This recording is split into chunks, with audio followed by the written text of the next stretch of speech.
بسم الله الرحمن الرحيم. النهارده هنعمل مع بعض طبق كبده وكلاوي روعه بجد. هتعمليه في 5 دقايق. لما تبقي محتاره تعملي الكبده باي طريقه اعمليها بالطريقه دي، سهله وفي 5 دقايق هيبقى جاهز وطعمه خطير وريحته اجمل من طعمه كمان.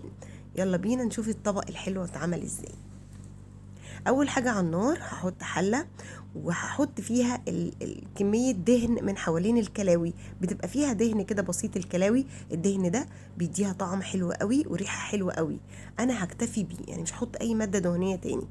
مجرد ما بسيحه كده على النار بسيبه شويه يسيح اهو. بصوا بدأ يسيح كده خلاص وطلع ريحته.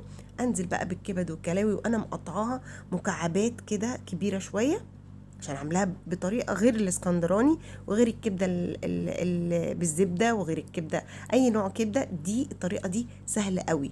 انا بس بديها صدمه خلاص كده لونها غير. بصوا يعني فضلت اقلب فيها لونها غير. اجهز بقى الخضار اللي انا عايزه احطه عليها.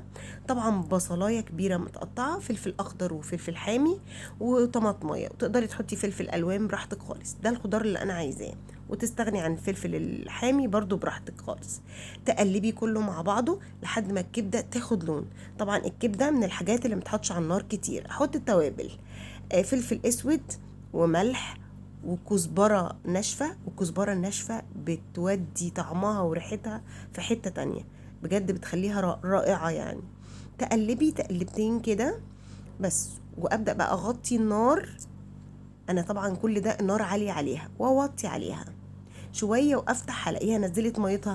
خدوا بالكم طبعا انا ما حطيتلهاش ميه خالص، هي نزلت ميتها اهي شويه وشويه. اسيبها تستوي برضو واحط لها بقى معلقه توم مهروس. التوم اول ما احطه هشم ريحه خطيره، يعني اخدت الكبده في حته تانية خالص. واوطي النار واغطي عليها برضو تاني شويه بقى. خلاص كده الاقيها استوت وعملت صوص كده تقيل.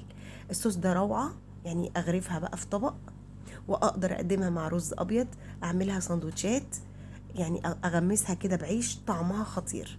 بجد بجد وصفة حلوة وسهلة وهتسعفك في 5 دقايق. هتعملي احلى طبق كبدة بس او كبد وكلاوي.